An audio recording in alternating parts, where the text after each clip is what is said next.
முருக பக்தர்கள் மாநாடு 52 நிபந்தனைகளுடன் அனுமதிக்கப்பட்டிருக்கிறது.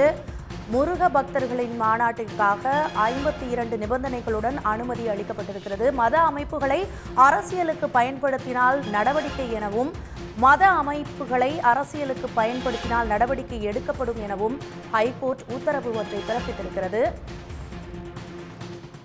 இதுகுறித்த கூடுதல் விவரங்களை எமது செய்தியாளர் ரஃபீக் ராஜா தர கேட்கலாம். விவரங்களை பதிவு பண்ணுங்க ரஃபீக்.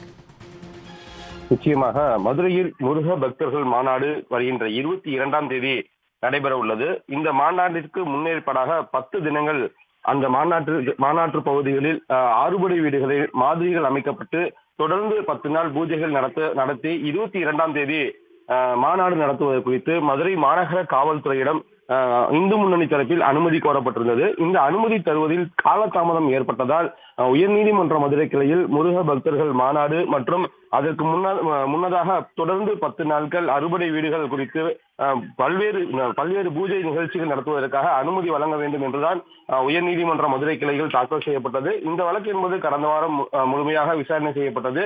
இந்த வழக்கை விசாரணை செய்த நீதிபதி புகழேந்தி மாநாட்டுக்கு அனுமதி வழங்கி உத்தரவு பிறப்பித்திருந்தார். அதனுடைய உத்தரவு நகல்தான் தற்போது வெளியாகியுள்ளது.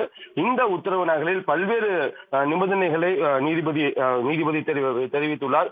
குறிப்பாக இந்த மாநாடு என்பது மத நல்லிணக்கத்தை காப்பாற்றக்கூடிய ஒரு மாநாடாக இருப்பதை மாநாட்டு ஏற்பாட்டாளர்கள் உறுதி செய்ய வேண்டும் என்று குறிப்பிட்டுள்ளார்.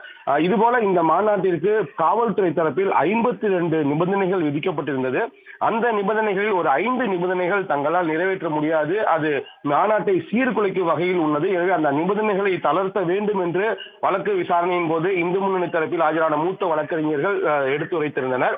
அதன் அடிப்படையில் அதையும் விசாரணை செய்து பல்வேறு உத்தரவுகளை தற்போது நீதிபதி பிறப்பித்துள்ளார். குறிப்பாக மாநாட்டிற்கு வெளி மாவட்டங்களிலிருந்து வரக்கூடிய வாகனங்கள் சம்பந்தப்பட்ட காவல்துறையிடம் பாஸ் வாங்க வேண்டும் என்று தெரிவிக்கப்பட்டிருந்தது. அதனை தளர்த்த இந்து முன்னணி தரப்பில் கோரப்பட்டிருந்தது. ஆனால் அதனை தளர்த்தவில்லை.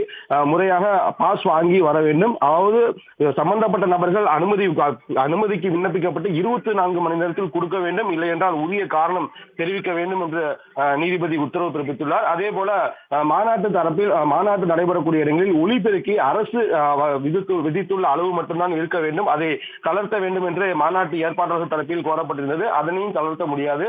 ஏனென்றால் சுற்று வட்டார பகுதிகளில் குடியிருப்புகள் உள்ளது. எனவே அரசு வகுத்துள்ள அந்த விதிமுறைகளை பின்பற்ற வேண்டும் என்று தெரிவித்துள்ளார். அதே போல போலீஸ் பாதுகாப்பு என்பது மாநாடு நடைபெறக்கூடிய இடம் என்பது தேசிய நெடுஞ்சாலைகள் அருகாமையில் இருப்பதால் போக்குவரத்து நெரிசல் ஏற்பட்டு விடாமல் அதனை சரி செய்ய வேண்டும் என்று உத்தரவில் தெரிவிக்கப்பட்டுள்ளது.